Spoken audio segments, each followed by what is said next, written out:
Hey YouTube, this is another video on attempting to grow something. Now, I did a little more research this year when I decided that I was going to attempt to grow squash. It turns out that zucchini and yellow straight neck squash tend to do pretty well early in the season, and here in the desert we can get a little earlier start than some places, but not too early because we have frosts. So what I ended up doing was sprouting these seeds in little um, peat pots that I purchased, and that seemed to work out really well. I started them back in the middle of February, and they grew to a decent size, and we're past our frost point here now.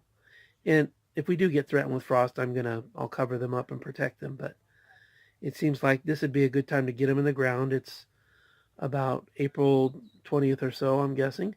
And if I can get them, I get them in the ground growing. They should start producing, I believe, within 50 days, which gives me plenty of time before the major heat hits. Because when the major heat hits, they won't produce. Just like the tomato plants, they won't set fruit. So the season will be relatively short. But I'll keep you updated, but this is my attempt, so these are just little guys that I've got in the ground. All right, here you go.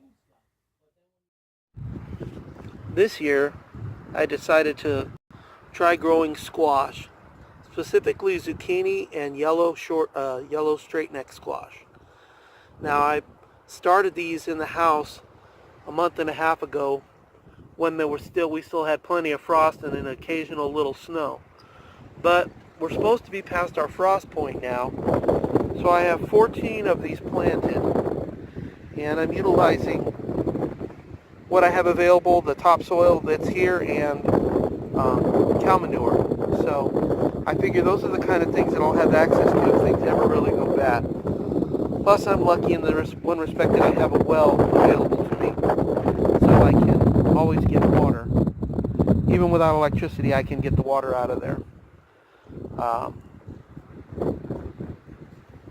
got a emu standing guard in the yard here. He takes care of business, keeps the people out of here. Even though he's a relatively nice bird, he is a little bit intimidating. But he's a good bird, good animal. But I have to keep a little fence between him and everything that I'm trying to grow because he will destroy it. So, anyway, this is the start of my squash garden. I've got all of these little plants up here coming up. I don't know what they are, some kind of weeds. But they have flowers on them, and in the desert, anything that has flowers on it and is green, you leave it alone until it turns brown. And besides that, the big bird seems to like these things. I don't know why, but he enjoys running around in them and hiding in them. Anyhow, I've also got my apple trees that I planted. They all seem to be getting ready to bud out, which is nice. As typical, you can hear the wind out here in the desert. We get this every day. So I'm hoping for the apple trees to do something. We'll see what happens. The bird seems to be avoiding them, thank goodness. I haven't had to fence them off. He has not, done anything terrible. So we'll see what happens. But anyway, this is Rugerfiend signing off, and have a great one. Hey, this is Rugerfiend here again. Well, last year there was an attempt to grow tomatoes, which resulted in lots of little green tomatoes never getting to turn red because we had a frost that killed everything. Now, I'm learning that tomatoes don't do so well here in the high desert because they don't like heat. When it gets too hot, they stop producing or they won't set fruit at all. So I decided to try something different this year.